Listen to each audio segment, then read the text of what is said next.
Hi all welcome back to Toss Academy. Toss അക്കാഡമിയുടെ ഇന്നത്തെ video സീറ്റഡ് എക്സാം പ്രിപ്പറേഷൻസിൽ സയൻസ് പാർട്ടിൽ ഹെൽപ്ഫുൾ ആകുന്ന ഒരു റാപ്പിഡ് റിവിഷൻ വീഡിയോ ആണ്. നമ്മൾ ബയോളജി, ഫിസിക്സ്, കെമിസ്ട്രി ഏരിയാസിലെ ഇമ്പോർട്ടൻ്റ് ആയിട്ടുള്ള ഏരിയാസ് എല്ലാം ഈ ഒരു വീഡിയോ ക്ലാസ്സിൽ ക്വസ്റ്റ്യൻസ് ബേസ്ഡ് ആയിട്ട് നമ്മൾ കവർ ചെയ്യും. നമുക്ക് ക്ലാസ്സിലേക്ക് കിടക്കാം.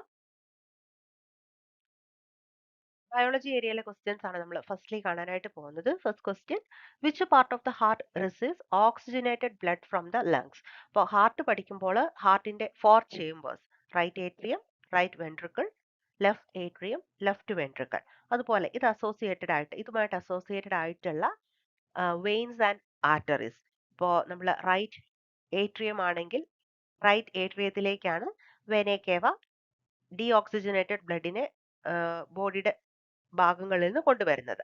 അങ്ങനെ ഓരോ ഏരിയാസും. അതിനുശേഷം റൈറ്റ് ഏട്രിയത്തിൽ നിന്ന് റൈറ്റ് വെൻട്രിക്കിളിലേക്ക് പോകുന്നു. റൈറ്റ് വെൻട്രിക്കിളിൽ നിന്ന് പൾമിനറി ആർട്ടറി വഴി ലങ്സിലേക്ക് പോകുന്നു. ലങ്സിൽ വെച്ചിട്ട് ബ്ലഡിൽ ഡീഓക്സിജനേറ്റഡ് ബ്ലഡ് ഓക്സിജനുമായിട്ട് കലരുകയും ഓക്സിജനേറ്റഡ് ബ്ലഡ് ആവുകയും ചെയ്യുന്നു. അതിനുശേഷം ഈ ഒരു ഓക്സിജനേറ്റഡ് ബ്ലഡ് പൾമിനറി വെയിൻ വഴി ഓക്സിജനേറ്റഡ് ആയിട്ടുള്ള ബ്ലഡ് ലെഫ്റ്റ് ഏട്രിയത്തിലേക്ക് വരുന്നു. ലെഫ്റ്റ് ഏട്രിയത്തിൽ നിന്ന് ലെഫ്റ്റ് വെൻട്രിക്കിളിലേക്ക് ഓക്സിജനേറ്റഡ് ആയിട്ടുള്ള ബ്ലഡ് പോവുകയും ലെഫ്റ്റ് വെൻട്രിക്കിളിൽ നിന്ന് അയോർട്ട വഴി ബോഡിയുടെ വിവിധ ഭാഗങ്ങളിലേക്ക് ഓക്സിജനേറ്റഡ് ബ്ലഡ് പോവുകയും ചെയ്യുന്നു. ഇതാണ് ഏറ്റവും ബേസിക് ആയിട്ടുള്ള ഹാർട്ട് റിലേറ്റഡ് ആയിട്ടുള്ള കാര്യം. അപ്പോൾ നമ്മുടെ ക്വസ്റ്റ്യൻ നോക്കിക്കേ, which part of the heart receives oxygenated blood from the lungs? ഏത് ചേംബർ ആണ് ഹാർട്ടിന്റെ ഏത് ചേംബർ ആണ് ഓക്സിജനേറ്റഡ് ബ്ലഡിനെ ലങ്സിൽ നിന്ന് സ്വീകരിക്കുന്നത്? No doubt answer is left atrium ആണ് കറക്റ്റ് ആയിട്ടുള്ള ആൻസർ വരുന്നത്. Option C, left atrium. അടുത്ത ക്വസ്റ്റ്യനിലേക്ക് പോകാം. സീറ്റഡ് ക്വസ്റ്റ്യൻ പേപ്പറുകളിൽ ഡിസീസ് റിലേറ്റഡ് ആയിട്ട് എല്ലാ തവണയും ഒന്നും രണ്ടും ക്വസ്റ്റ്യൻസ് ഒക്കെ കാണാറുണ്ട്. അപ്പോൾ നമ്മൾ അടുത്ത കാണുന്നത് ഡിസീസ് റിലേറ്റഡ് ആയിട്ടുള്ള ഒരു ക്വസ്റ്റ്യൻ ആണ്. Consider the following statements and choose the correct option. ഇപ്പോൾ ഡിസീസ് റിലേറ്റഡ് ആയിട്ട് 4 സ്റ്റേറ്റ്മെന്റ്സ്, ഡിസീസസും അവയുടെ കോസേറ്റീവ് ഏജന്റും റിലേറ്റഡ് ആയിട്ടാണ് ഇവിടെ സ്റ്റേറ്റ്മെന്റ്സ് തന്നിരിക്കുന്നത്. നമുക്ക് ഓരോ രോഗങ്ങളെ പറ്റിയിട്ട് മനസ്സിലാക്കാം. Measles is caused by bacteria. ഈ ഒരു സ്റ്റേറ്റ്മെന്റ് കറക്റ്റ് ആണോ റോങ് ആണോ? അപ്പോൾ ഓർക്കുക, മീസിൽസ് ഒരു വൈറൽ ഡിസീസ് ആണ്, ബാക്ടീരിയൽ ഡിസീസ് അല്ല. മീസിൽസ് ഒരു വൈറൽ ഡിസീസ് ആണ്. സോ ഈ ഒരു ഓപ്ഷൻ റോങ് ആണ്. മീസിൽസ് കോസ്ഡ് ബൈ ബാക്ടീരിയ എന്നുള്ള ഓപ്ഷൻ റോങ് ആണ്. Then malaria is caused by plasmodium. Yes, ഈ ഒരു സ്റ്റേറ്റ്മെന്റ് കറക്റ്റ് ആണ്. പ്രോട്ടോസോൻ ആയിട്ടുള്ള പ്ലാസ്മോഡിയം ആണ് മലേറിയ കോസ് ചെയ്യുന്നത്. അതുപോലെ മലേറിയ റിലേറ്റഡ് ആയിട്ട് ഓർക്കാം, മലേറിയയുടെ വെക്ടർ എന്നുള്ളത് ഫീമെയിൽ അനോഫിലസ് മോസ്കിറ്റോസ് ആണെന്നുള്ള പോയിന്റ് കൂടെ ഒന്ന് അറിഞ്ഞിരിക്കുക. Malaria is caused by Plasmodium, right statement. Then അടുത്തത് typhoid. Typhoid is caused by bacteria, correct ആണ് സ്റ്റേറ്റ്മെന്റ്. കാരണം സാൽമോണല്ല ടൈഫി എന്നുള്ള ബാക്ടീരിയയാണ് ടൈഫോയിഡ് കോസ് ചെയ്യുന്നത്. അതുപോലെ തന്നെ ഈ ഒരു ടൈഫോയിഡ് കണ്ടാമിനേറ്റഡ് ഫുഡ് ആൻഡ് വാട്ടറിലൂടെയാണ് സ്പ്രെഡ് ചെയ്യുന്നത് കൂടി ഈ ഒരു കൂടെ ഓർത്ത് ഇരിക്കുക. ദെൻ അടുത്തത് leprosy is caused by virus. Leprosy ഒരു ബാക്ടീരിയൽ ഡിസീസ് ആണ്. ഓക്കെ, ലെപ്രസി ഒരു ബാക്ടീരിയൽ ഡിസീസ് ആണ്. മൈക്കോബാക്ടീരിയം ലെപ്പറ എന്നുള്ള ബാക്ടീരിയയാണ് കോസ് ചെയ്യുന്നത് leprosy. So statement D wrong ആണ്. അപ്പോൾ നമ്മുടെ ആൻസർ എന്താണ്? ഇവിടെ സ്റ്റേറ്റ്മെന്റ് ബി ആൻഡ് സി ആണ് കറക്റ്റ് ആയിട്ടുള്ളത്. സോ ഇവിടെ correct option B and C ആണ് കറക്റ്റ് ആയിട്ടുള്ള ആൻസർ വരുന്നത്. ഒരു ഡിസീസ് റിലേറ്റഡ് ആയിട്ടുള്ള പ്രീവിയസ് ഇയർ ക്വസ്റ്റ്യൻ ആണ് കാണുന്നത്. Which of the following set comprises human diseases caused by virus? അപ്പോൾ വൈറൽ ഡിസീസസ് ഇതിൽ ഏതൊക്കെയാണ്? അപ്പോൾ നമുക്ക് ഓപ്ഷൻസ് കാണുമ്പോൾ tuberculosis, measles, cholera, polio, hepatitis, അതുപോലെ ചിക്കൻ പോക്സ്, ടൈഫോയിഡ്, അങ്ങനെ പല രോഗങ്ങളെയും നമുക്ക് ഇവിടെ കാണാനായിട്ട് സാധിക്കും. അപ്പോൾ നമ്മൾ എക്സാം പ്രിപ്പറേഷനിലേക്ക് പോകുമ്പോൾ ഏറ്റവും ബേസിക് ആയിട്ട് ഓരോ രോഗങ്ങളും അവയുടെ കോസേറ്റീവ് ഏജന്റും ഇഫ് പോസിബിൾ ആ ഒരു കോസേറ്റീവ് ഏജന്റിന്റെ പേര് കൂടി പഠിച്ചു വെക്കുന്നത് നമുക്ക് എക്സാം പോയിന്റ് ഓഫ് വ്യൂവിൽ വളരെ ഹെൽപ്ഫുൾ ആണ്. അപ്പോൾ ഇവിടെ തന്നിരിക്കുന്നതിൽ നമുക്ക് ബാക്ടീരിയൽ ഡിസീസസ് ഏതൊക്കെയാണെന്ന് നോക്കാം. അങ്ങനെയാകുമ്പോൾ നമുക്കത് എലിമിനേറ്റ് ചെയ്ത് ആൻസർ ചെയ്യാനായിട്ട് സാധിക്കും. ഇവിടെ നമ്മൾ നോക്കുമ്പോൾ നമുക്ക് മനസ്സിലാവും, നമ്മൾ ഓൾറെഡി കണ്ട ട്യൂബർക്ലോസിസ്. അപ്പോൾ ട്യൂബർക്ലോസിസ് എന്നുള്ളത് ഒരു ബാക്ടീരിയൽ ഡിസീസ് ആണ്. ട്യൂബർക്ലോസിസ് ഒരു ബാക്ടീരിയൽ ഡിസീസ് ആണ്. ദെൻ അടുത്തത് കോളറ. കോളറയും ഒരു ബാക്ടീരിയൽ ഡിസീസ് ആണ്. ടൈഫോയിഡും ഒരു ബാക്ടീരിയൽ ഡിസീസ് ആണ്. അപ്പോൾ നമ്മൾ ഇതിനകത്ത് ഫസ്റ്റ് ഓപ്ഷനിലേക്ക് നോക്കുമ്പോൾ ട്യൂബർക്കുലോസിസ് ഉണ്ട്, കോളറയുണ്ട്. അതുകൊണ്ട് ഈ ഒരു ഓപ്ഷൻ നമുക്ക് എലിമിനേറ്റ് ചെയ്യാനായിട്ട് സാധിക്കും. നമുക്ക് നോക്കേണ്ടത് വൈറസ് കോസ് ചെയ്യുന്ന ഡിസീസസിന്റെ ഒരു ഗ്രൂപ്പാണ്. ദെൻ ഈ ഒരു ഓപ്ഷൻ ഡിയിലേക്ക് വരുമ്പോഴും കോളറ, ടൈഫോയിഡ് ബാക്ടീരിയ കോസ് ചെയ്യുന്ന ഡിസീസസ് ആണ്. അപ്പോൾ ഇവിടെ നമുക്ക് കറക്റ്റ് ഓപ്ഷൻ എന്നുള്ളത് ഓപ്ഷൻ ബി ആണ്. Option B, hepatitis A, measles, polio, chicken pox. ഇവ നാലുമാണ് വൈറസ് കോസ് ചെയ്യുന്ന രോഗങ്ങൾ. സോ ഇവിടെ കറക്റ്റ് ആൻസർ എന്നുള്ളത് ഓപ്ഷൻ ബി ആണ്. അപ്പോൾ ഇത്തരത്തിൽ എലിമിനേറ്റ് ചെയ്തും ക്വസ്റ്റ്യൻസിന് ആൻസർ ചെയ്യാനായിട്ട് നമുക്ക് സാധിക്കും. അപ്പോൾ അടുത്ത ക്വസ്റ്റ്യനിലേക്ക് പോകാം. അടുത്തത് ഒരു മാച്ച് ദ ഫോളോയിങ് ക്വസ്റ്റ്യൻ ആണ്. Match items in column 1 with column 2. Mode of reproduction plants. Mode of reproduction ആയിട്ട് cutting, spore formation, fragmentation, budding. Plants rose, potato, Spirogyra, yeast, ferns. ഇത്രയാണ് തന്നിരിക്കുന്നത്. നമുക്ക് സ്റ്റെം കട്ടിംഗ് വെച്ചിട്ട് പ്രൊപ്പഗേറ്റ് ചെയ്യുന്ന, vegetatively propagate ചെയ്യുന്ന plant rose അതിന് best example ആണ്. നമ്മൾ പഠിച്ചിട്ടുള്ള കാര്യങ്ങളാണ്. സോ എ എപ്പോഴും 1 ആയിരിക്കും. സോ ഇവിടെ നമുക്ക് A1 വരുന്നത് ഓപ്ഷൻ 2ലാണ്. ദെൻ അടുത്തത് സ്പോർ ഫോർമേഷനിലൂടെ നമ്മൾ കണ്ടിട്ടുണ്ട്. ഫംഗസുകൾ സ്പോർ ഫോർമേഷനിലൂടെയാണ്. അതുപോലെ ഫേൺസിൽ സ്പോർ ഫോർമേഷനിലൂടെയാണ്. സോ ബിയുടെ ആൻസർ ആയിട്ട് 5 വരുന്നു. ദെൻ ഫ്രാഗ്മെന്റേഷനിലൂടെ നമ്മൾ പഠിക്കുന്ന ഒരു ഇമ്പോർട്ടന്റ് ആയിട്ടുള്ള കാര്യമാണ് ആൽഗയുടെ ചില ആൽഗകൾ, പ്രധാനമായും സ്പൈറോഗൈറ പോലുള്ള ആൽഗകൾ ഫ്രാഗ്മെന്റേഷനിലൂടെയാണ് റീപ്രൊഡ്യൂസ് ചെയ്യുന്നത്. ഫ്രാഗ്മെന്റേഷൻ. സോ C3 വരുന്നു. ദെൻ ബഡ്ഡിംഗ് എന്ന് പറയുമ്പോൾ തന്നെ നമുക്കറിയാം ഈസ്റ്റ് ആണ്. ഈസ്റ്റിന്റെ മോഡ് ഓഫ് റീപ്രൊഡക്ഷൻ ആണ് ബഡ്ഡിംഗ്. സോ D4 വരുന്നു. സോ ഇവിടുത്തെ റൈറ്റ് ആയിട്ടുള്ള ആൻസർ ഓപ്ഷൻ 2 ആണ്. റൈറ്റ് ആയിട്ടുള്ള ആൻസർ വരുന്നത്. അടുത്തത് ഒരു സ്റ്റേറ്റ്മെന്റ് ബേസ്ഡ് ആയിട്ടുള്ള ക്വസ്റ്റ്യൻ ആണ്. There are 2 columns, column A and column B. Column എയിൽ ചില ടേംസ് തന്നിരിക്കുന്നു. അതുമായി റിലേറ്റ് ചെയ്തിട്ടുള്ള ചില സ്റ്റേറ്റ്മെന്റ്സ് ആണ് കോളം ബിയിൽ തന്നിട്ടുള്ളത്. ഫസ്റ്റ് വൺ, കനോപ്പി എന്താണ്? അതിന്റെ ഡെഫിനിഷൻ പോലെയാണ് വരുന്നത്. ബ്രാഞ്ചസ് ഓഫ് എ ടോൾ ട്രീനെയാണ് നമ്മൾ കനോപ്പി എന്ന് പറയുന്നത്. ദെൻ ഡീകമ്പോസേഴ്സ്, മൈക്രോ ഓർഗാനിസംസ് ആണ് ഡീകമ്പോസേഴ്സ്. സോ നമുക്ക് ഈ ഒരു ആൻസേഴ്സിലോട്ടും കൂടെ നോക്കി പോകാം. A4 വരണം.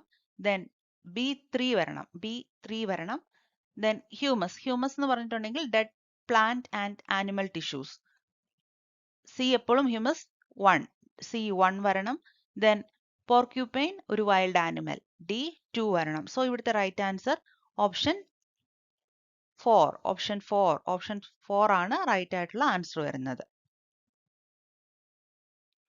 സ്റ്റേറ്റഡ് എക്സാമിൽ വളരെ പ്രധാനപ്പെട്ട ഒരു ഏരിയ ആണ് ഫോട്ടോസിന്തസിസ് റിലേറ്റഡ് ആയിട്ടുള്ള ചില സ്റ്റേറ്റ്മെന്റ്സ് ആണ് നമുക്ക് ക്വസ്റ്റ്യനിൽ തന്നിരിക്കുന്നത്.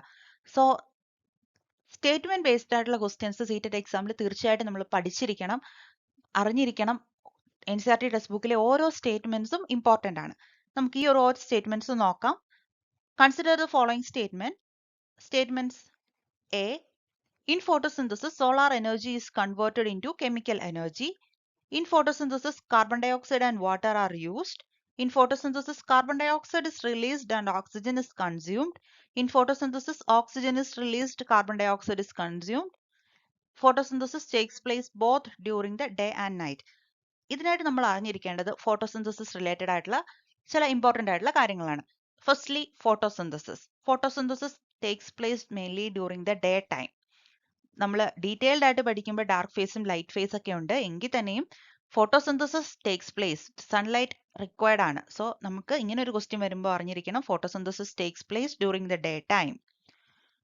ദെൻ അടുത്തത് അവിടുത്തെ എനർജി കൺവേർഷൻ ആണ്. ഫോട്ടോസിന്തസിസിൽ solar energy is converted into chemical energy. Solar energy chemical energy ആയിട്ടാണ് കൺവേർട്ട് ചെയ്യുന്നത്. ഫോട്ടോസിന്തസിസിൽ നടക്കുന്ന പ്രോസസ്സ് എന്താണ്? Water from the root, then carbon dioxide from the atmosphere സ്റ്റൊമാറ്റയിലൂടെ അകത്ത് ചെന്ന്, ലീഫിന്റെ അകത്ത് ചെന്ന് അവിടെ ക്ലോറോഫിൽ ഉണ്ട്. ക്ലോറോഫിൽ ലൈറ്റ് എനർജിനെ ട്രാപ്പ് ചെയ്യുന്നു. അതെല്ലാം ഉപയോഗിച്ച് കാർബോഹൈഡ്രേറ്റ്സ് സിന്തസൈസ് ചെയ്യുന്നു. അവിടെ കാർബോഹൈഡ്രേറ്റ് സിന്തസൈസ് ചെയ്യുന്നതിനോടൊപ്പം ഓക്സിജൻ ആണ് റിലീസ് ചെയ്യപ്പെടുന്നത്. ഇത്രയും ബേസിക് കാര്യങ്ങളാണ് ഫോട്ടോസിന്തസിസിനെ കുറിച്ച് ഒരു ബേസിക് ആയിട്ട് നമ്മൾ അറിഞ്ഞിരിക്കേണ്ട കാര്യങ്ങൾ. സോ ഇതിന്റെ ബേസിൽ നമുക്ക് ഇനി ആൻസർ ചെയ്യാം. In photosynthesis solar energy is converted into chemical energy. ഈ സ്റ്റേറ്റ്മെന്റ് കറക്റ്റ് ആണ്. സോ എ കറക്റ്റ് ആണ്. സോ നമുക്ക് ഇതിൽ നിന്ന് ഓപ്ഷൻ 2 എക്സ്ക്ലൂഡ് ചെയ്യാനായിട്ട് പറ്റും. Then in photosynthesis, carbon dioxide and water are used. Carbon dioxide and water are used. Carbon dioxide from the atmosphere സ്റ്റൊമേറ്റയിലൂടെ എടുക്കുന്നു. Water from the soil റൂട്ട്സിലൂടെ എടുക്കുന്നു. So statement B correct ആണ്. Statement B correct ആണ്. So നമുക്ക് ഇതിനകത്ത് നിന്ന് option A D E ഇവിടെ B പറയുന്നില്ല. So നമ്മൾ ഇതിനെയും എക്സ്ക്ലൂഡ് ചെയ്യുന്നു. Option C, in photosynthesis carbon dioxide is released and oxygen is consumed. ഇവിടെ കാർബൺ ഡയോക്സൈഡ് അല്ല ഓക്സിജൻ ആണ് റിലീസ് ചെയ്യുന്നത്. കാർബൺ ഡയോക്സൈഡ് ആണ് കൺസ്യൂം ചെയ്യുന്നത്. സോ ഓപ്ഷൻ സി എന്നുള്ളത് റോങ് ആയിട്ടുള്ള സ്റ്റേറ്റ്മെന്റ് ആണ്. ഓപ്ഷൻ സി റോങ് സ്റ്റേറ്റ്മെന്റ് ആണ്. Then option D, in photosynthesis oxygen is released and carbon dioxide is consumed. Option D correct ആണ്. ഓപ്ഷൻ ഡി കറക്റ്റ് ആണ്. In photosynthesis takes place during day and night, only during the day. So ഈ ഓപ്ഷനും wrong ആണ്. ഇവിടെ correct ആയിട്ടുള്ള answer വരുന്നത് option 4 ആണ്. Option 4 ആണ്. അവിടുത്തെയാണ് 3 സ്റ്റേറ്റ്മെന്റ്സും കറക്റ്റ് ആയിട്ടുള്ളത്. In photosynthesis solar energy is converted into chemical energy, statement correct ആണ്. In photosynthesis carbon dioxide and water are use, statement correct ആണ്. Option D, in photosynthesis oxygen is released and carbon dioxide is consumed. So ഇവിടുത്തെ right answer option 4 ആണ്.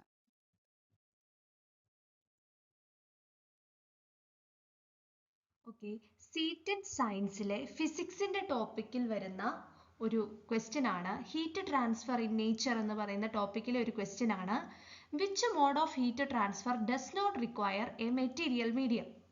Material medium ആവശ്യമില്ലാത്ത heat transfer mode ഏതാണ്? Option A conduction, option B convection, option C radiation, option D all require medium. നമുക്കറിയാം heat transfer നടക്കുന്നത് 3 type of heat transfer ആണുള്ളത്. First one conduction, second one convection and third one is radiation. ഇതിൽ conduction നടക്കുന്നത് സോളിഡ്സിലൂടെയാണ്. Okay, സോളിഡ്സിലാണ് conduction mode of heat transfer നടക്കുക. And convection നടക്കുന്നത് liquids and ഗ്യാസുകളിലാണ്. Okay, liquid and gases. Then റേഡിയേഷന് നമുക്കറിയാം ഇലക്ട്രോ മാഗ്നറ്റിക് റേഡിയേഷൻ ഒക്കെ നമ്മൾ പഠിച്ചിട്ടുണ്ട്. അതിന് എന്ത് വേണ്ട? ഒരു മെറ്റീരിയൽ മീഡിയം വേണ്ട. ഓക്കെ, അപ്പൊ മെറ്റീരിയൽ മീഡിയം ആവശ്യമില്ലാത്ത ഹീറ്റ് ട്രാൻസ്ഫർ മോഡ് എന്ന് പറയുന്നത് റേഡിയേഷൻ ആണ്. ഓക്കെ, കണ്ടക്ഷൻ നോക്കിക്കഴിഞ്ഞാൽ ഞാൻ ഓൾറെഡി പറഞ്ഞു കണ്ടക്ഷൻ നടക്കുന്നത് ഏതിലാണ്? സോളിഡ്സിലാണ്.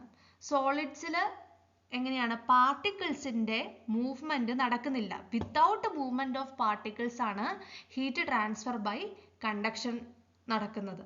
ഓക്കെ, അപ്പോൾ എങ്ങനെയാണ് അത് സംഭവിക്കുക? കണ്ടക്ഷനിൽ എങ്ങനെയാണ് ഹീറ്റ് ട്രാൻസ്ഫർ ചെയ്യപ്പെടുന്നത്? ഈ ഹീറ്റ് കിട്ടിക്കഴിയുമ്പോൾ പാർട്ടിക്കിൾസ് വൈബ്രേറ്റ് ചെയ്യാൻ തുടങ്ങും.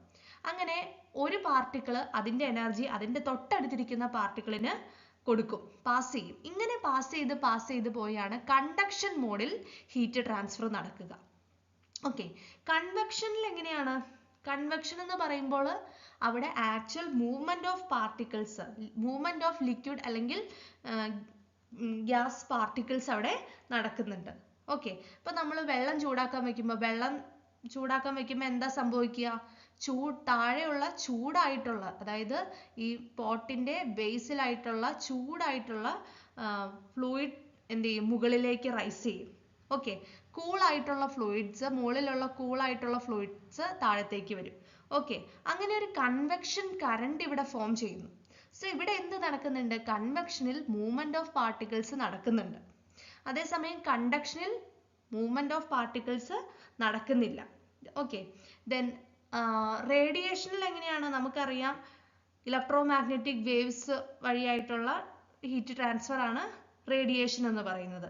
ഓക്കെ, അതിന് മീഡിയത്തിന്റെ ആവശ്യമില്ല. അപ്പം ഹീറ്റ് ട്രാവൽ ചെയ്യുന്നത് എന്തിന്റെ ഫോമിലായിരിക്കും? ഇൻഫ്രാറെഡ് വേവ്സിന്റെ ഫോമിലായിരിക്കും. ഓക്കെ, അപ്പോൾ വാക്വത്തിൽ വേണമെങ്കിലും റേഡിയേഷൻ വഴി ഹീറ്റ് ട്രാൻസ്ഫർ സംഭവിക്കാം. കാരണം റേഡിയേഷൻ എന്ത് വേണ്ട, it does not require a medium. ഇപ്പോൾ heat coming from the sun, സൂര്യനിൽ നിന്ന് വരുന്ന ഹീറ്റ് റേഡിയേഷൻ എക്സാമ്പിൾ ആണ്. ഓക്കെ, നമ്മളൊരു ഫയറിന്റെ അടുത്ത് ചെന്ന് നിൽക്കുമ്പോൾ നമുക്ക് ചൂട് അനുഭവപ്പെടും. എന്തുകൊണ്ടാണ്? റേഡിയേഷൻ കാരണം അവിടെ എന്ത് നടക്കുന്നുണ്ട്, ഹീറ്റ് ട്രാൻസ്ഫർ നടക്കുന്നുണ്ട്. സോ ഈ ഒരു ഫിഗറിൽ നിങ്ങൾക്ക് ഈ 3 മോഡ് ഓഫ് ഹീറ്റ് ട്രാൻസ്ഫറും കാണിച്ചിട്ടുണ്ട്. ഇവിടെ നമ്മളൊരു പാത്രത്തിൽ വെള്ളം എടുത്തിട്ട് അത് ഹീറ്റ് ചെയ്യുകയാണ്. ഹീറ്റ് ചെയ്യുമ്പോൾ എന്ത് സംഭവിക്കും, ഇതിന്റെ ഹാൻഡിലിൽ പിടിച്ചു കഴിഞ്ഞാൽ നല്ല ചൂടായിരിക്കും. കാരണം അവിടെ എന്താണ്, അവിടെ കണ്ടക്ഷൻ വഴിയായിട്ടുള്ള ഹീറ്റ് ട്രാൻസ്ഫർ നടക്കുകയാണ്. ഓക്കെ, സോളിഡ്സിൽ നടക്കുന്നത് കണ്ടക്ഷൻ വഴിയുള്ള ഹീറ്റ് ട്രാൻസ്ഫർ ആണ്, without the movement of particles. Then ഇതിന്റെ അകത്തെ വെള്ളം നോക്കിക്കഴിഞ്ഞാൽ വെള്ളം ചൂടാകുന്നുണ്ട്.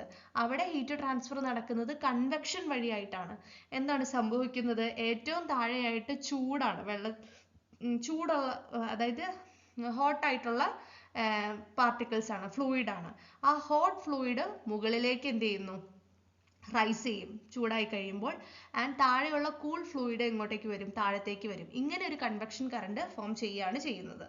ഓക്കെ, ദെൻ റേഡിയേഷൻ നമുക്കറിയാം, നമുക്ക് ഇതിന്റെ തൊട്ടടുത്ത് വന്ന് നിന്ന് കഴിഞ്ഞാൽ നമുക്ക് ചൂടടിക്കും അല്ലേ, അതെന്ത് വഴിയാണ്, റേഡിയേഷൻ വഴിയായിട്ടാണ്. ഓക്കെ, ഇനി next question. Electric power is given by the relation. Electric power is given by the relation P is equal to VI, P is equal to V by I, P is equal to IR, P is equal to R by I. നമുക്കറിയാം rate of doing work ആണ് എന്തെന്ന് പറയുന്നത്, power എന്ന് പറയുന്നത്. Okay, അപ്പൊ ഇതിനെ നമുക്ക് P is equal to VI എന്ന് പറയുന്നതാണ് ഇവിടുത്തെ കറക്റ്റ് ഫോർമുല ആയിട്ട് വരുന്നത്. P is equal to VI. V എന്ന് പറയുന്നത് ഇവിടെ വോൾട്ടേജ് ആണ്, ആൻഡ് I എന്ന് പറയുന്നത് കറണ്ട് ആണ്. ഓക്കെ, ഈ ഒരു ഫോർമുല മറക്കാതെ പഠിക്കുക. Power is equal to P is equal to VI. Okay, next ക്വസ്റ്റ്യനിലേക്ക് പോവാം. A pendulum oscillates 30 times in 3 seconds. Choose the correct statement among the following.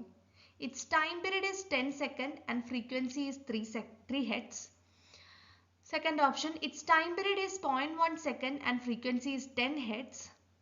Third option, its time period is 10 second and frequency is 0.3 Hz. Then last option, its time period is 0.3 second and frequency is 0.3 Hz. ഇവിടെ നമുക്കറിയാം 30 times 3 സെക്കൻഡ്സിലാണ് pendulum oscillate ചെയ്യുന്നത്. അങ്ങനെയാണെങ്കിൽ നമുക്ക് പെൻഡുലത്തിന്റെ frequency കണ്ടുപിടിക്കാം അല്ലേ.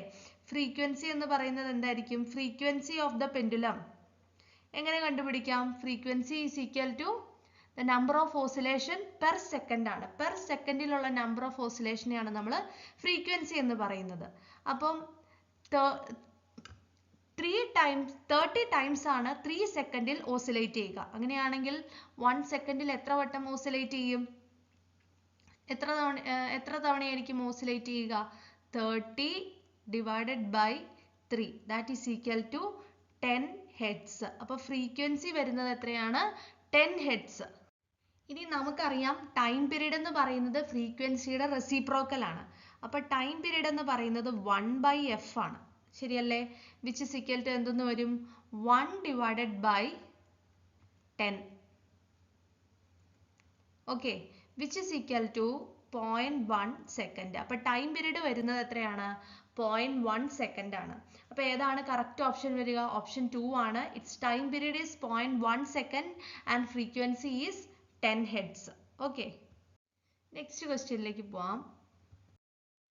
Manjula is observing her in a plane mirror. The distance between herself and the mirror is 5 meters. She moves 1 meter towards the mirror. The distance between herself and her image now is. ഇപ്പൊ മഞ്ജുള ഒരു plain മിററിൽ നോക്കുകയാണ്. ഇതാണ് mirror എന്ന് വിചാരിക്കുക. And Manjula ഇവിടെയാണ് നിൽക്കുന്നത്. ഒരു 5 metre മിററിന്റെ ഫ്രണ്ടിൽ നിന്ന് ഒരു 5 മീറ്റർ അകലെയായിട്ടാണ് മഞ്ജുള നിൽക്കുന്നത്. Okay, and she moves 1 meter towards the mirror. 1 meter towards the mirror എന്ന് പറഞ്ഞാൽ 1 മീറ്റർ ഫ്രണ്ടിലേക്ക് നീങ്ങി. അപ്പോൾ ഇപ്പോൾ 4 മീറ്റർ, മിററിൽ നിന്നും 4 മീറ്റർ ഫ്രണ്ടിലായിട്ടാണ് ആര് നിൽക്കുക, മഞ്ജുള നിൽക്കുന്നത്. ആദ്യം നിന്നത് 5 മീറ്റർ ഫ്രണ്ടിലായിരുന്നു, രണ്ടാമത് 1 മീറ്റർ ഫ്രണ്ടിലേക്ക് നീങ്ങി നിന്നു. അപ്പോൾ ഇവിടെയാണ് ഇപ്പം കറണ്ട് പൊസിഷൻ. ഇവിടെയായിരുന്നു ആദ്യത്തെ പൊസിഷൻ.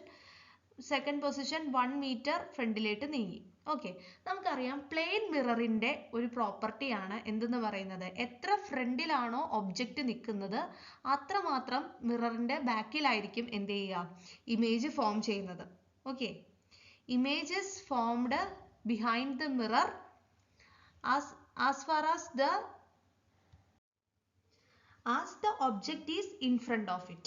ഓക്കെ, അതായത് ഇമേജ് എത്ര മിററിന്റെ എത്ര ഫാർ ബിഹൈൻഡ് ആണ് എന്നുള്ളത് എന്താണ് തീരുമാനിക്കുന്നത്, ഒബ്ജക്റ്റ് അതിന്റെ എത്ര ഫ്രണ്ടിലാണ് എന്നുള്ള കാര്യമാണ് ഇമേജ് അതിന്റെ എവിടെയാണ് ഫോം ചെയ്യുന്നത് എന്ന് തീരുമാനിക്കുന്നത്. അതായത് ഒബ്ജക്റ്റ് എത്ര ഫ്രണ്ടിലാണോ അത്ര ബിഹൈൻഡ് ആയിട്ടായിരിക്കും എന്ത് ഫോം ചെയ്യുക, ഇമേജ് ഫോം ചെയ്യുന്നത്. സോ ഈ 5 മീറ്റർ അകലത്തിൽ ഇൻ ഫ്രണ്ട് ഓഫ് ദ മിററിൽ നിൽക്കാൻ നേരത്ത് ഈ മിററിൽ നിന്നും എന്തായിരിക്കും 5 മീറ്റർ ആയിട്ടായിരിക്കും ഇവിടെ ഇമേജ് ഫോം ചെയ്തിട്ടുണ്ടാവുക. ഓക്കെ, ദെൻ 1 മീറ്റർ ഫ്രണ്ടിലേക്ക് കയറിയപ്പോൾ, മിററിന്റെ ഫ്രണ്ടിലേക്ക് 1 മീറ്റർ കയറി വന്നപ്പോൾ ഇമേജിനും എന്ത് സംഭവിച്ചു കാണും, ഇമേജും 1 മീറ്റർ അതായത് ഫ്രണ്ടിലേക്ക് വന്നു കാണും. അതായത് ഇവിടെയുള്ള ഇമേജ്, ആദ്യം ഇവിടെ ആയിരുന്നു ഇമേജ് എങ്കിൽ 1 മീറ്റർ ഫ്രണ്ടിലേക്ക് വന്നപ്പോൾ ഇമേജും അത്ര തന്നെ ഫ്രണ്ടിലേക്ക് വന്നു കാണും. ഓക്കെ, സോ ഇവിടെ ആദ്യത്തെ ഡിസ്റ്റൻസ് എന്ന് പറയുന്നത് 5 metre plus 5 metre, total distance between herself and her image. അതായത് ആദ്യം 5 മീറ്റർ അകലത്തിലാണല്ലോ നിന്നത്, അപ്പം ആ മഞ്ജുളയും മഞ്ജുളയുടെ ഇമേജും തമ്മിലുള്ള ഡിസ്റ്റൻസ് എന്ന് പറയുന്നത് 5 മീറ്റർ പ്ലസ് 5 മീറ്റർ 10 മീറ്റർ ആണ്. ഓക്കെ, ഇനി 1 മീറ്റർ ഫ്രണ്ടിലേക്ക് കയറി നിന്നപ്പോൾ മിററിൽ നിന്നും മഞ്ജുളയിലേക്കുള്ള ദൂരം എത്രയായി മാറി, 4 മീറ്റർ ആയി മാറി. ഓക്കെ, അതുപോലെ മിററിൽ നിന്നും മഞ്ജുളയുടെ ഇമേജിലേക്കുള്ള ദൂരം 1 മീറ്റർ ഫ്രണ്ടിലേക്ക് കയറി നിന്നപ്പോൾ മിററിൽ നിന്നും മഞ്ജുളയുടെ ഇമേജിലേക്കുള്ള ദൂരവും എന്ത് തന്നെയായി, 4 മീറ്റർ ആയി.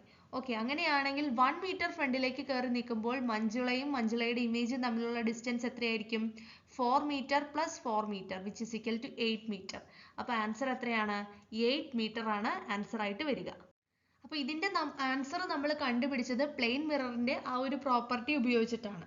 ഓക്കെ, എത്രമാത്രം ഫ്രണ്ടിലാണോ ഒബ്ജക്റ്റ് നിൽക്കുന്നത് അത്രമാത്രം മിററിന്റെ ബിഹൈൻഡ് ആയിട്ടായിരിക്കും ഇമേജ് ഫോം ചെയ്യുക. അപ്പൊ 5 മീറ്റർ ഫ്രണ്ടിലാണ് ഒബ്ജക്റ്റ് നിൽക്കുന്നതെങ്കിൽ 5 മീറ്റർ ബാക്കിലായിരിക്കും ഇമേജ് ഫോം ചെയ്യുന്നത്. അതേസമയം 4 മീറ്റർ ഫ്രണ്ടിലാണ് നിൽക്കുന്നതെങ്കിൽ 4 മീറ്റർ ബാക്കിലായിട്ടായിരിക്കും ഇമേജ് ഫോം ചെയ്യുക. ദെൻ പ്ലെയിൻ മിററിന്റെ മറ്റ് പ്രോപ്പർട്ടീസ് ഒക്കെ നമുക്കറിയാം. എന്തൊക്കെയാണ്, ലാറ്ററലി ഇൻവേർട്ടഡ് ആയിട്ടുള്ള ഇമേജ് ആയിരിക്കും ഫോം ചെയ്യുന്നത്, then virtual and erect image ആയിരിക്കും, തുടങ്ങിയ പ്രോപ്പർട്ടീസ് ഒക്കെ നമുക്ക് അറിയാവുന്നതാണ് പ്ലെയിൻ മിററിന്റെ. ഓക്കെ, നെക്സ്റ്റ് ക്വസ്റ്റ്യനിലേക്ക് മൂവ് ചെയ്യാം.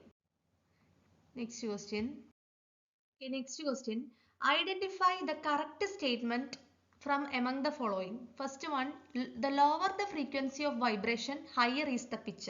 നമുക്കറിയാം ഒരു സൗണ്ടിന്റെ പിച്ച് എന്ന് പറയുന്നത് ഡിറ്റർമൈൻ ചെയ്യുന്നത് എന്താണ്, ആ സൗണ്ട് വേവിന്റെ ഫ്രീക്വൻസി ആണ്.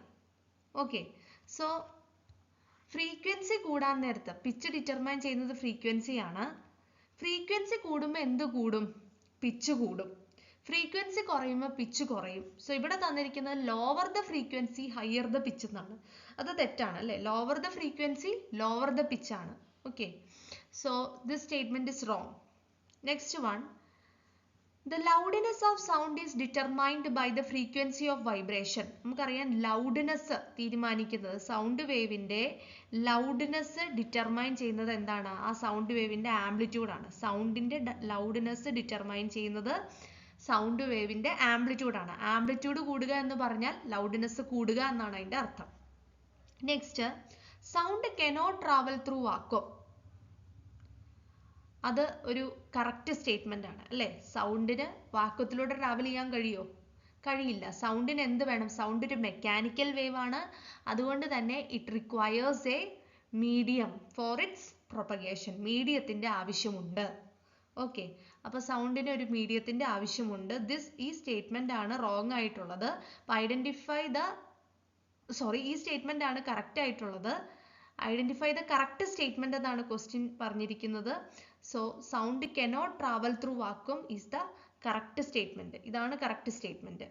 Okay, next one, pitch of the sound is determined by its amplitude. അത് തെറ്റാണ്, ഞാൻ ഓൾറെഡി പറഞ്ഞു. പിച്ച് തീരുമാനിക്കുന്നത് എന്താണ്, ഫ്രീക്വൻസി ആണ്. Okay, so the correct statement is sound cannot travel through vacuum. Okay. Next question, which of the following is an example of a substance that shows sublimation? Sublimation കാണിക്കുന്നത് ഇതിൽ ഏത് substance ആണ് എന്നാണ് ചോദിച്ചിരിക്കുന്നത്.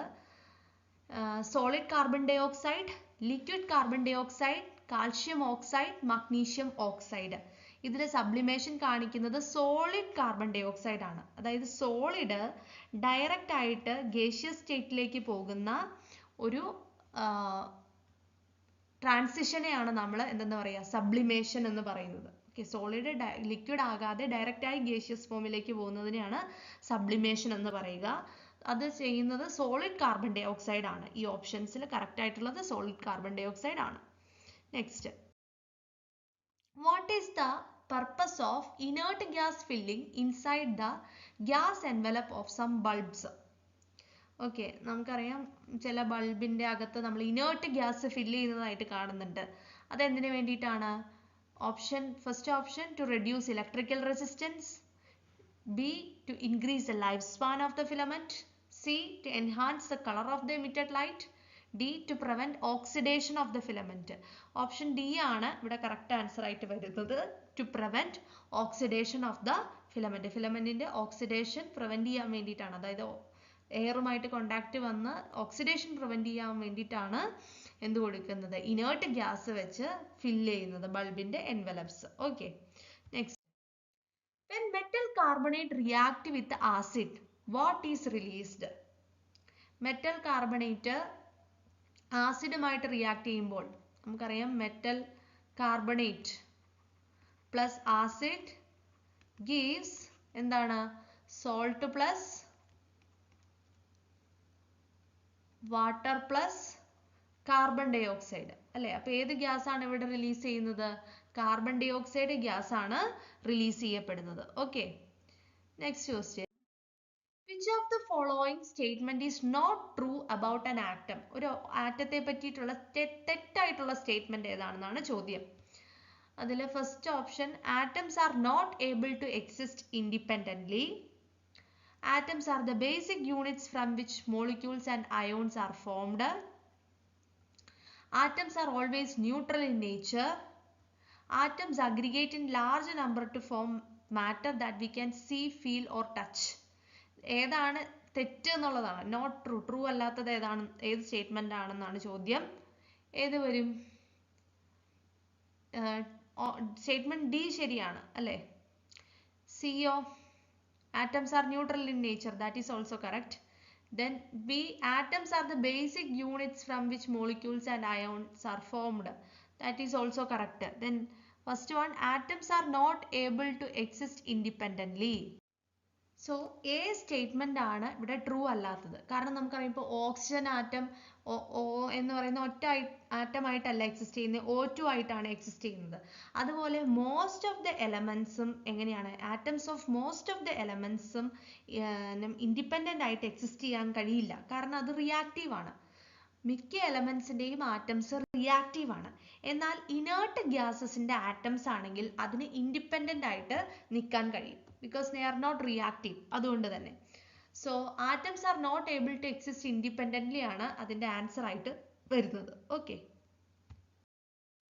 So which of the following is a decomposition reaction? ഇതിൽ first one നോക്കിയാൽ നമുക്ക് മനസ്സിലാവും, ഒരു സിംഗിൾ കോമ്പൗണ്ട് രണ്ട് പ്രൊഡക്ട്സ് ആയിട്ട് എന്ത് ചെയ്തിരിക്കുകയാണ്, ഡീകമ്പോസ് ചെയ്തിരിക്കുകയാണ്. സോ ഇതൊരു സിംപ്ലർ പ്രൊഡക്ട്സ് ആയിട്ട് ഡീകമ്പോസ് ചെയ്തിരിക്കുന്നു. So this is A decomposition reaction. First one ഒരു ഡീകമ്പോസിഷൻ റിയാക്ഷൻ ആണ്. ഓക്കെ, സെക്കൻഡ് വൺ നോക്കിയാൽ H2 + Cl2 gives 2HCl. ഇവിടെ എന്താണ്, രണ്ട് എലമെന്റ്സ് കൂടി ചേർന്ന് ഒരു കോമ്പൗണ്ട് ഉണ്ടായിരിക്കുകയാണ് അല്ലേ. സോ ഇതെന്ത് ടൈപ്പ് ഓഫ് റിയാക്ഷൻ ആണ്? ഇതൊരു കോമ്പിനേഷൻ റിയാക്ഷൻ ആണ്, കോമ്പിനേഷൻ റിയാക്ഷൻ. നെക്സ്റ്റ് വൺ നോക്കിയാൽ ഇവിടെ NaOH എന്ന് പറയുന്നത് ബേസ് ആണ്, HCl ആസിഡ് ആണ്. അപ്പൊ ബേസും ആസിഡും കൂടി ചേർന്ന് സോൾട്ട്, NaCl സോൾട്ടും വാട്ടറും ആണ് ഉണ്ടായിരിക്കുന്നത്. So this is A neutralisation reaction. ഇതൊരു ന്യൂട്രലൈസേഷൻ റിയാക്ഷൻ ആണ്. Okay, acid plus base gives salt plus water, neutralization reaction. Then next one, zinc plus copper sulphate give zinc sulphate plus copper. ഇവിടെ copper സൾഫേറ്റിന്റെ സൊല്യൂഷനിൽ നിന്നും more reactive element ആയിട്ടുള്ള zinc കോപ്പറിനെ displace ചെയ്യുന്നു. Okay, എന്നിട്ട് zinc sulphate form ചെയ്യുന്നു. So ഇത് എന്ത് റിയാക്ഷൻ ആണ്? ഇതൊരു സിംഗിൾ ഡിസ്പ്ലേസ്മെന്റ് റിയാക്ഷൻ ആണ്.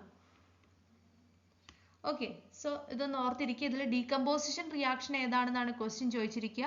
ഫസ്റ്റ് വൺ ആണ് decomposition reaction. Chemically rust is chemically ഏതാണ്? Hydrated ferrous oxide, only ferric oxide, hydrated ferric oxide, none of this. So ഇതിന്റെ ആൻസർ വരുന്നത് ഹൈഡ്രേറ്റഡ് ഫെറിക് ഓക്സൈഡ് ആണ്. അതിന്റെ ഫോർമുല Fe2O3 NH2O ആണ്. Okay, Fe2O3 NH2O. N എന്ന് പറയുന്നത് variable number of water molecules ആണ്. Water മോളിക്യൂൾസിന്റെ number vary ചെയ്യും. Okay, അപ്പോൾ ഹൈഡ്രേറ്റഡ് ഫെറിക് ഓക്സൈഡ് ആണ് അതിന്റെ ആൻസർ, അല്ലെങ്കിൽ ഹൈഡ്രേറ്റഡ് അയൺ വിത്ത് ഓക്സിഡേഷൻ നമ്പർ 3.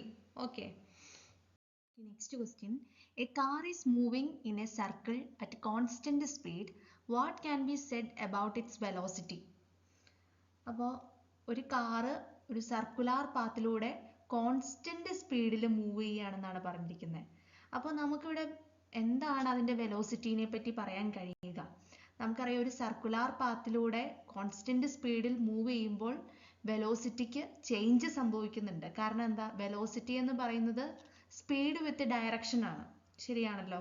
അപ്പോൾ ഇവിടെ സ്പീഡ് ചേഞ്ച് ചെയ്യുന്നില്ല, അതായത് വെലോസിറ്റിയുടെ മാഗ്നിറ്റ്യൂഡ് ചേഞ്ച് ചെയ്യുന്നില്ല. പക്ഷെ എന്ത് ചേഞ്ച് ചെയ്യുന്നുണ്ട്?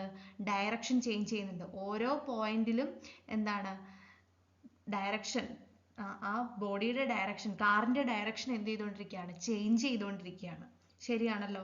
അപ്പോൾ വെലോസിറ്റി ചേഞ്ച് ചെയ്യണമെങ്കിൽ, വെലോസിറ്റി ഒരു വെക്ടർ ക്വാണ്ടിറ്റി ആണ്, വെലോസിറ്റി ചേഞ്ച് ചെയ്യണമെങ്കിൽ ഒന്നില്ലെങ്കിൽ മാഗ്നിറ്റ്യൂഡ് ചേഞ്ച് ചെയ്യണം, അല്ലെങ്കിൽ ഡയറക്ഷൻ ചേഞ്ച് ചെയ്യണം. അപ്പോൾ സർക്കുലാർ പാത്തിൽ വെലോസിറ്റിയുടെ ഡയറക്ഷൻ വരും. സർക്കുലാർ പാത്തിലൂടെ മൂവ് ചെയ്യുന്ന ഒരു ഒബ്ജക്റ്റ് ആണെങ്കിൽ അതിന്റെ വെലോസിറ്റിയുടെ ഡയറക്ഷൻ അതിന് ടാൻജൻഷ്യൽ ആയിട്ടായിരിക്കും വരിക. ഓരോ പോയിന്റിലും ആ പോയിന്റിന് ടാൻജൻഷ്യൽ ആയിട്ടായിരിക്കും വെലോസിറ്റിയുടെ ഡയറക്ഷൻ വരിക. ഓക്കെ, അപ്പോൾ വെലോസിറ്റി ഈസ് ചേഞ്ചിങ്. ഒരു സർക്കുലാർ പാത്തിലൂടെ മൂവ് ചെയ്യുമ്പോൾ velocity is changing as the direction is changing. Okay, so നമുക്കിവിടെ നിന്ന് എന്ത് പറയാം? വെലോസിറ്റി ഈസ് ചേഞ്ചിങ് എന്നുള്ളതാണ് ഇതിന്റെ option. Velocity is constant, velocity is zero, velocity is changing, velocity is equal to speed. So ഇവിടെ answer വരിക velocity is changing എന്നാണ്. ഇങ്ങനെ നമുക്കറിയാം, ചേഞ്ചിങ് വെലോസിറ്റി ആണ് എന്തെന്ന് പറയുന്നത്? ആക്സിലറേഷൻ എന്ന് പറയുന്നത്. ഓക്കെ, സോ ഇവിടെ ഒരു ആക്സിലറേഷനും കൂടി ഉണ്ടാകുന്നുണ്ട്. And that acceleration is directed towards A centre. സെന്ററിലേക്ക് ഡയറക്റ്റ് ചെയ്യുന്ന ഒരു ആക്സിലറേഷനും കൂടി ഉണ്ടാകുന്നുണ്ട്. ആ ആക്സിലറേഷനെ നമ്മൾ സെൻട്രിപെറ്റൽ ആക്സിലറേഷൻ എന്ന് വിളിക്കുന്നു. ഓക്കെ, ഇത് പറഞ്ഞതുകൊണ്ട് പറഞ്ഞു എന്ന് മാത്രം. അപ്പോൾ ഇവിടെ ആൻസർ വരുന്നത് വെലോസിറ്റി ഈസ് ചേഞ്ചിങ്. ഒരു കോൺസ്റ്റന്റ് സ്പീഡിൽ ഒരു സർക്കുലാർ പാത്തിലൂടെ മൂവ് ചെയ്യുന്ന ഒരു ഒബ്ജക്റ്റ് ആണെങ്കിലും അവിടെ എന്ത് ചേഞ്ച് ചെയ്യുന്നുണ്ട്? വെലോസിറ്റി ചേഞ്ച് ചെയ്യുന്നുണ്ട്, ഡയറക്ഷൻ ചേഞ്ച് ചെയ്യുന്നുണ്ട് ആ ബോഡിയുടെ. അതുകൊണ്ട് തന്നെ വെലോസിറ്റി ചേഞ്ച് ചെയ്യുന്നുണ്ട്. ഓക്കെ, വെലോസിറ്റി ചേഞ്ച് ചെയ്യുമ്പോൾ അവിടെ ഒരു ആക്സിലറേഷൻ ഉണ്ട്. അതുകൊണ്ട് നമുക്ക് എന്ത് പറയാം? ഒരു കോൺസ്റ്റന്റ് സ്പീഡിൽ സർക്കുലാർ പാത്തിലൂടെ മൂവ് ചെയ്യുന്ന ടൈപ്പ് ഓഫ് മോഷൻസ് എന്താണ്? ആക്സിലറേറ്റഡ് മോഷൻസ് ആണെന്നും കൂടെ പറയാം. വെലോസിറ്റി ചേഞ്ച് ചെയ്യുന്നത് കൊണ്ട് തന്നെ അവിടെ ആക്സിലറേഷൻ വരുന്നു. ഓക്കെ, അല്ലെങ്കിൽ നമുക്ക് ഇങ്ങനെ പറയാം, uniform circular motion is an accelerated motion. Okay, next question നോക്കാം. A solid rectangular block of iron is kept over the top of a table with its different faces touching the table. In different cases, the solid block exerts. അതായത് ഒരു solid rectangular box of അയണിന്റെ ഒരു box, rectangular box ആണ്. അതൊരു ടേബിളിൽ വെച്ചിരിക്കുകയാണ്. Rectangular box ആകുമ്പോൾ അതിന്റെ shape ഒരു ക്യൂബോയിഡൽ ഷേപ്പ് ആയിരിക്കുമെന്ന് നിങ്ങൾക്ക് അറിയാമല്ലോ. ഇപ്പോൾ ഒരു ടേബിളിൽ ഒരു ക്യൂബോയിഡൽ ഷേപ്പുള്ള ഒരു ബോക്സ് വെച്ചിരിക്കുകയാണ്. അങ്ങനെയാണെങ്കിൽ ഇതിന്റെ ഡിഫറെന്റ് ഫേസസ് ആ ടേബിളിൽ വെക്കുമ്പോൾ ഉണ്ടാകുന്ന ഫോഴ്സും പ്രഷറും എങ്ങനെയായിരിക്കും എന്നാണ് ക്വസ്റ്റ്യൻ ചോദിച്ചിരിക്കുന്നത്. Option A same force and same pressure, option B same force but different pressure, C different force and different pressure, different force but same pressure. എങ്ങനെയായിരിക്കും? നമുക്കറിയാം ഇവിടെ ഫോഴ്സ് എന്ന് പറയുന്നത് ഒരു ടേബിളിൽ ഇരിക്കുന്ന ഒരു അയൺ ബ്ലോക്ക് ആണ്, റെക്ടാങ്കുലർ അയൺ ബ്ലോക്ക് ആണ്. അപ്പൊ അതിൽ എക്സേർട്ട് ചെയ്യുന്ന, അത് ടേബിളിൽ എക്സേർട്ട് ചെയ്യുന്ന ഫോഴ്സ് എന്ന് പറയുന്നത് അതിന്റെ വെയിറ്റ് തന്നെയാണ്, which is F is equal to weight of that block. Okay, weight of the block. എന്തായിരിക്കും ഈ ബ്ലോക്കിന്റെ വെയിറ്റ് എന്ന് പറയുന്നത്? വെയിറ്റ് എന്ന് പറയുന്നത് W is equal to mass into acceleration due to gravity. അപ്പൊ ഇത് ഏത് ഫേസ് വെച്ച് നമ്മൾ ആ ബ്ലോക്കിനെ പ്ലേസ് ചെയ്താലും ഈ വെയിറ്റ് എന്ന് പറയുന്നത് ഒരു കോൺസ്റ്റന്റ് ആയിരിക്കും. ശരിയാണല്ലോ, ഫോഴ്സ് ഒരു കോൺസ്റ്റന്റ് ആയിരിക്കും. Okay, but area of contact change ചെയ്യുന്നത് കൊണ്ട് തന്നെ പ്രഷർ ഒരു കോൺസ്റ്റന്റ് ആയിരിക്കുമോ? നമുക്കറിയാം പ്രഷർ എന്ന് പറയുന്നത് ഫോഴ്സ് ബൈ ഏരിയ ആണ്. ശരിയല്ലേ? പ്രഷർ അപ്പൊ എന്താണ്? ഏരിയക്ക് ഇൻവേഴ്സ്ലി പ്രൊപ്പോർഷണൽ ആണ്. ഏരിയ കുറയുമ്പോൾ പ്രഷർ കൂടും, ഏരിയ കൂടുമ്പോൾ പ്രഷർ കുറയും. സോ ഇവിടെ ഏരിയക്ക് ഇൻവേഴ്സ്ലി പ്രൊപ്പോർഷണൽ ആണ് പ്രഷർ എന്ന് പറയുന്നത്. അപ്പോൾ ഈ റെക്ടാങ്കുലർ ബ്ലോക്ക് ആയതുകൊണ്ട് തന്നെ അതിന്റെ ഡിഫറെന്റ് ഫേസസിനും ഡിഫറെന്റ് ഏരിയാസ് ആയിരിക്കും. ശരിയാണല്ലോ, അതുകൊണ്ട് തന്നെ പ്രഷർ എങ്ങനെയായിരിക്കും? ഡിഫറെന്റ് ആയിരിക്കും. ഓക്കെ, അപ്പോൾ different pressure and same force എന്നുള്ള ഓപ്ഷൻ ആണ് കറക്റ്റ് ആയിട്ട് വരിക. Same force but different pressure, option B ആണ് കറക്റ്റ് ആയിട്ട് വരുന്നത്. Okay, then next question. According to Newton's second law, force is equal to rate of change of velocity, rate of change of momentum, change in acceleration, mass times velocity. നമുക്കറിയാം ന്യൂട്ടന്റെ second law അനുസരിച്ചിട്ട് force എന്ന് പറയുന്നത് നമുക്കറിയാം F എന്ന് പറയുന്നത് rate of change of momentum ആണ്, dp/dt. അല്ലെങ്കിൽ നമുക്ക് ഇതിനെ F is equal to change in momentum. Momentum എന്ന് പറയുന്നത് എന്താണ്? മാസ് ഇൻറ്റു വെലോസിറ്റി ആണ്, മാസ് ഇൻറ്റു വെലോസിറ്റി ആണ്. അപ്പോൾ rate of change of momentum എന്ന് പറയുമ്പോൾ എന്താണ്? Final momentum mv minus initial momentum mu divided by time. ഇതാണ് rate of change of momentum. ഇത് ഫൈനൽ മൊമെന്റം mu എന്ന് പറയുന്നത് ഇനീഷ്യൽ മൊമെന്റം ആണ്, മാസ് ഇൻറ്റു ഇനീഷ്യൽ വെലോസിറ്റി. ഇത് മാസ് ഇൻറ്റു ഫൈനൽ വെലോസിറ്റി ആണ് ഫൈനൽ മൊമെന്റം. അപ്പൊ നമുക്ക് എഫ് എന്ന് പറയുന്നത് എന്തെന്ന് കിട്ടി? m into v minus u by T. ശരിയാണല്ലോ, ഇവിടെ നിന്നാണ് നമുക്ക് F is equal to ma എന്ന് കിട്ടുക, മാസ് ടൈംസ് ആക്സിലറേഷൻ എന്ന് കിട്ടുക. അപ്പൊ ഇവിടെ നമ്മളോട് ചോദിച്ചിരിക്കുന്ന ക്വസ്റ്റ്യൻ എന്തേ ഉള്ളൂ? ന്യൂട്ടന്റെ സെക്കൻഡ് ലോ പ്രകാരം ഫോഴ്സ് എന്ന് പറയുന്നത് എന്താണ്? Rate of change of velocity അല്ല, കാരണം rate of change of velocity എന്താണ്? ആക്സിലറേഷൻ ആണ്. Then rate of change of momentum ആണ് അവിടെ കറക്റ്റ് ആൻസർ ആയിട്ട് വരുന്നത്, ഓപ്ഷൻ ബി ആണ്. Okay, next question. The refractive index of a medium is defined as the ratio of speed of light in the medium to speed of light in vacuum, speed of light in vacuum to speed of light in medium, wavelength in vacuum to frequency in medium, angle of incidence to angle of refraction.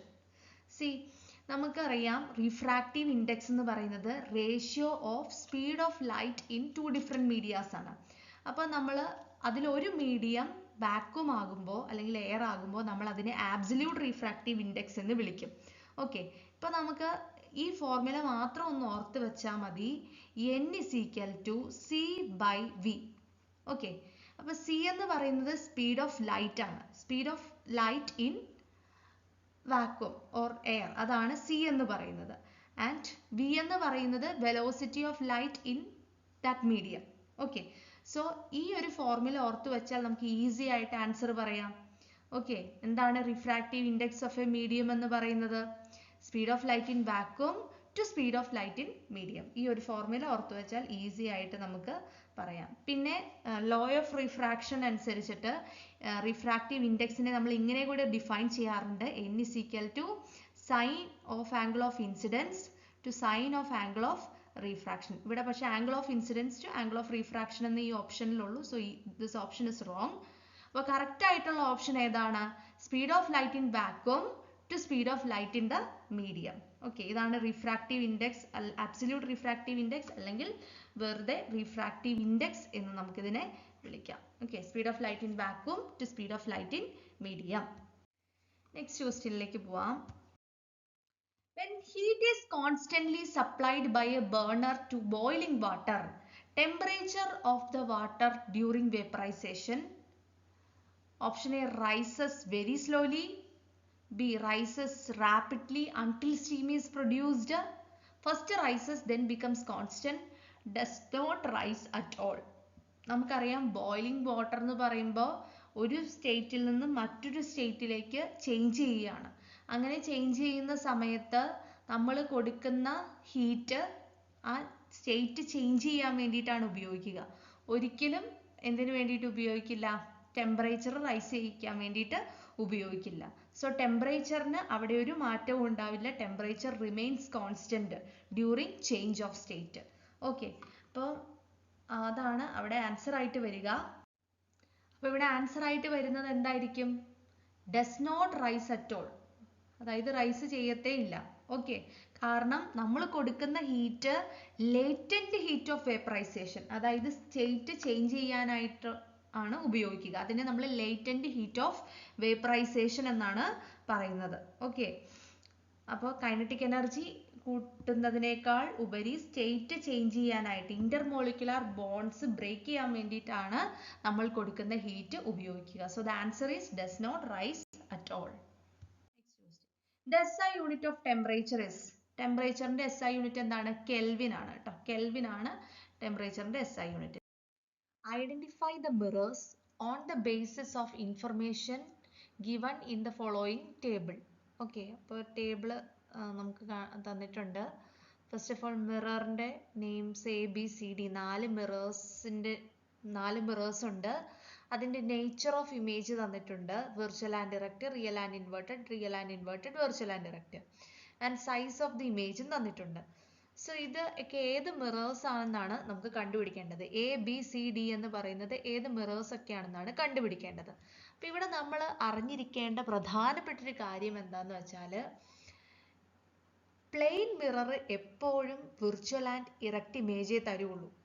Okay, and size of the object എന്ന് പറയുന്നത് same size ആയിരിക്കും. ഒബ്ജക്റ്റിന്റെ അതേ size തന്നെയായിരിക്കും ഇമേജിന്റെ സൈസും വരിക plain മിററിന്റെ കേസിൽ.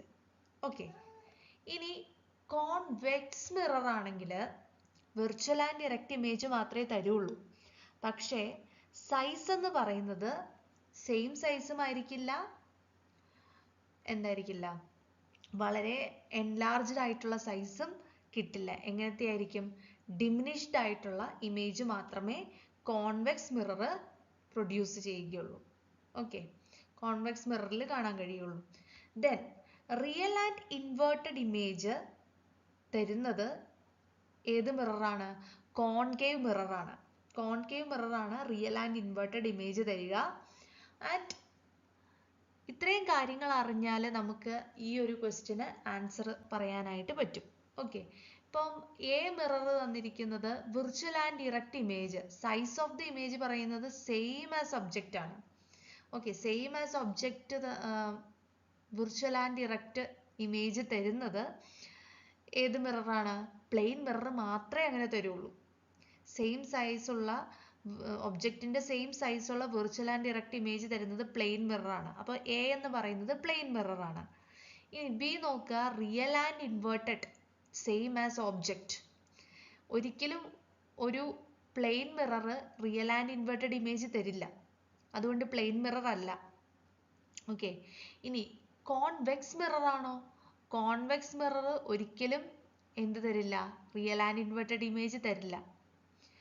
Okay, so the correct answer is B is concave mirror. B എന്ന് പറയുന്നത് concave mirror ആണ്. ആൻഡ് C എന്ന് പറയുമ്പോൾ real and inverted. Real and inverted എന്ന് പറയുമ്പോൾ തന്നെ മനസ്സിലാക്കിക്കൊള്ളണം അത് എന്താണ്? കോൺകേവ് മിറർ ആണ്. ആൻഡ് D തരുന്നത് വിർച്വൽ ആൻഡ് ഇറക്റ്റ്. D എന്ന് പറയുന്നത് വിർച്വൽ ആൻഡ് ഇറക്റ്റ് ഇമേജ് ആണ് തരിക. ആൻഡ് ഡിമിനിഷ്ഡ് ആയിരിക്കും. സോ D എന്ന് പറയുന്ന ആരാണ്? കോൺവെക്സ് മിറർ ആണ്. അപ്പോൾ ഇവിടെ കറക്റ്റ് ഓപ്ഷൻ ആയിട്ട് വരുന്നത് ഓപ്ഷൻ നമ്പർ 4 ആണ്. A plane mirror, B concave mirror, C concave mirror and D convex mirror. Okay, of an atom is based upon option A wave theory, option B dual nature of radiation, option C quantum theory, option D theory of radioactivity. Okay, അപ്പോൾ ഇതിൽ നമ്മളോട് ചോദിച്ചിരിക്കുന്നത് Bohr's model of atom എന്തിനെ base ചെയ്തിട്ടുള്ളതാണ്? And the answer is quantum theory. Quantum theory എന്ന് പറഞ്ഞാൽ എനർജിയെ discrete ആയിട്ടുള്ള packets, അതായത് ക്വാണ്ട ആയിട്ട് കൺസിഡർ ചെയ്യുന്നു. ഓക്കെ, അപ്പോൾ ഈ കോൺസെപ്റ്റ് വെച്ചിട്ടാണ് ബോർ തൻ്റെ മോഡൽ ഓഫ് ആറ്റം എക്സ്പ്ലെയിൻ ചെയ്തിരിക്കുന്നത്. ഓക്കെ, ഈ ഒരു തിയറി വെച്ചിട്ടാണ് അദ്ദേഹം എന്ത് പറഞ്ഞത്, ഇലക്ട്രോൺ ഓർബിറ്റ്സിന്റെ സ്റ്റെബിലിറ്റി എക്സ്പ്ലെയിൻ ചെയ്തത്. അതായത് ബോർ പറഞ്ഞത് എന്താണ്, ഇലക്ട്രോൺസ് വെൽ ഡിഫൈൻഡ് ആയിട്ടുള്ള ഡിസ്ക്രീറ്റ് ആയിട്ടുള്ള ഓർബിറ്റ്സിലൂടെയാണ് എന്ത് ചെയ്യുന്നത്, റിവോൾവ് ചെയ്യുന്നത്. അങ്ങനെ റിവോൾവ് ചെയ്യുന്ന സമയത്ത്, അതായത് വെൽ ഡിഫൈൻഡ് ആയിട്ടുള്ള ഓർബിറ്റ്സിലൂടെ റിവോൾവ് ചെയ്യുന്ന സമയത്ത് ഇലക്ട്രോൺസ് എന്ത് ചെയ്യുന്നില്ല, എനർജി റേഡിയേറ്റ് ചെയ്യുന്നില്ല എന്നാണ് ആറ്റത്തിന്റെ സ്റ്റെബിലിറ്റി എക്സ്പ്ലെയിൻ ചെയ്തത് യൂസിങ് ക്വാണ്ടം തിയറി. അപ്പോൾ Bohr's model of atom is based on quantum theory. Okay, next question.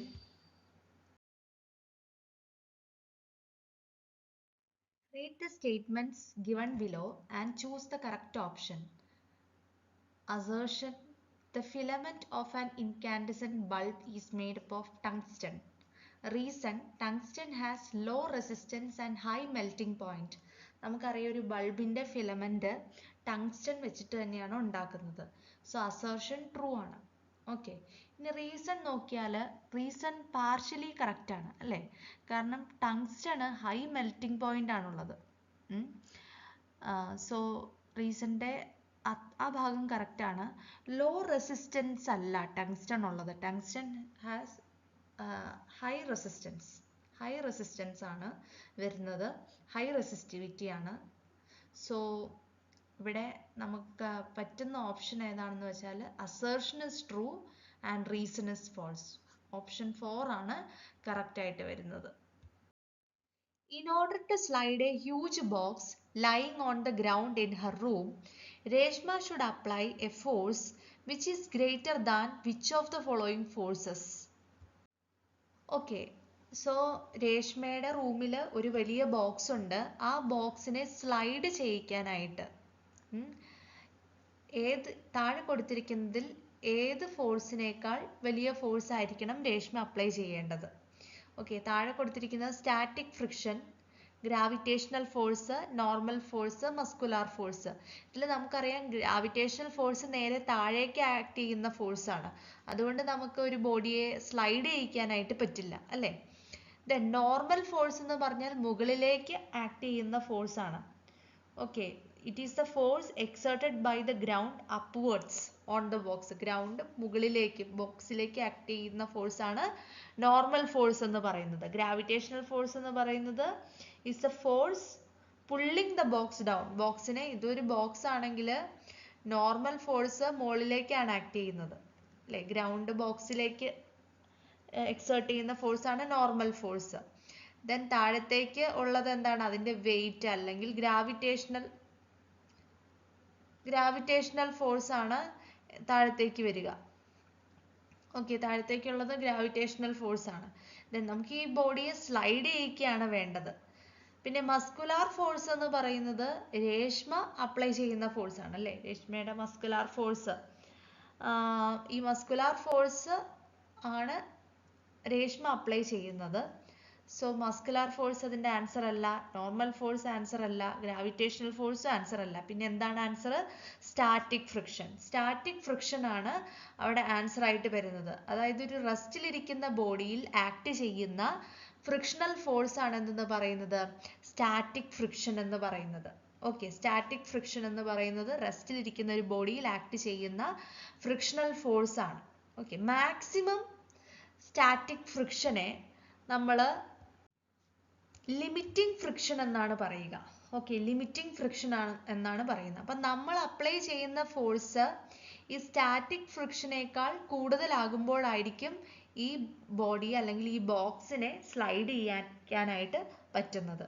Okay, നമ്മൾ അപ്ലൈ ചെയ്യുന്ന മസ്കുലാർ ഫോഴ്സ് സ്റ്റാറ്റിക് ഫ്രിക്ഷനേക്കാൾ കൂടുമ്പോഴാണ് ഈ ബോഡി മൂവ് ചെയ്യുക. ഓക്കെ, മാക്സിമം സ്റ്റാറ്റിക് ഫ്രിക്ഷനെ നമ്മൾ ലിമിറ്റിംഗ് ഫ്രിക്ഷൻ എന്നാണ് പറയുന്നത്. വൺസ് ഈ ബോഡി മൂവ് ചെയ്തു തുടങ്ങിക്കഴിഞ്ഞാൽ പിന്നെ അതെന്തായി, സ്ലൈഡിംഗ് ഫ്രിക്ഷൻ ആയി മാറി. ഓക്കെ, സ്റ്റാറ്റിക് ഫ്രിക്ഷൻ മാറി, പിന്നെ അവിടെ വരുന്ന ബോഡി എന്താണ്, ഫോഴ്സ് എന്താണ്, സ്ലൈഡിങ് ഫ്രിക്ഷണൽ ഫോഴ്സ് ആണ്. ഓക്കെ, അതും ഈ ഒരു ബോഡിയുടെ മോഷനെ ഒപ്പോസ് ചെയ്യുന്ന ഫോഴ്സ് ആണ് എന്തെന്ന് പറയുന്നത്, ഫ്രിക്ഷണൽ ഫോഴ്സ് എന്ന് പറയുന്നത്. സ്റ്റാറ്റിക് ഫ്രിക്ഷൻ ആണെങ്കിലും സ്ലൈഡിങ് ഫ്രിക്ഷൻ ആണെങ്കിലും ഈ ബോഡിയുടെ മോഷനെ അല്ലെങ്കിൽ ഈ ബോക്സിന്റെ മോഷനെ ഒപ്പോസ് ചെയ്യുന്ന ഫോഴ്സുകളാണ്. ഓക്കെ, അപ്പോൾ നമ്മളൊരു ഫോഴ്സ് അങ്ങോട്ടേക്ക് അപ്ലൈ ചെയ്യാൻ നേരത്ത് ഈ സ്റ്റാറ്റിക് ഫ്രിക്ഷനേക്കാൾ കൂടുതലായിട്ടുള്ളൊരു ഫോഴ്സ് ആണെങ്കിൽ മാത്രമേ, ഒരു unbalanced force greater than static friction ആണെങ്കിൽ മാത്രമേ എന്ത് ചെയ്യുള്ളൂ, ഈ ബോക്സ് മൂവ് ചെയ്യത്തുള്ളൂ.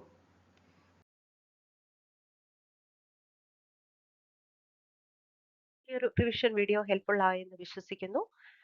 ടോസ് അക്കാഡമിയെ പറ്റി ഡീറ്റെയിൽസ് അറിയാനായി സ്ക്രീനിൽ കാണിക്കുന്ന നമ്പറിൽ കോൺടാക്ട് ചെയ്യുക. അപ്പോൾ ഒരിക്കൽ കൂടി എല്ലാവർക്കും വിജയം ആശംസിച്ചുകൊണ്ട് ഈ വീഡിയോ അവസാനിപ്പിക്കുന്നു. താങ്ക്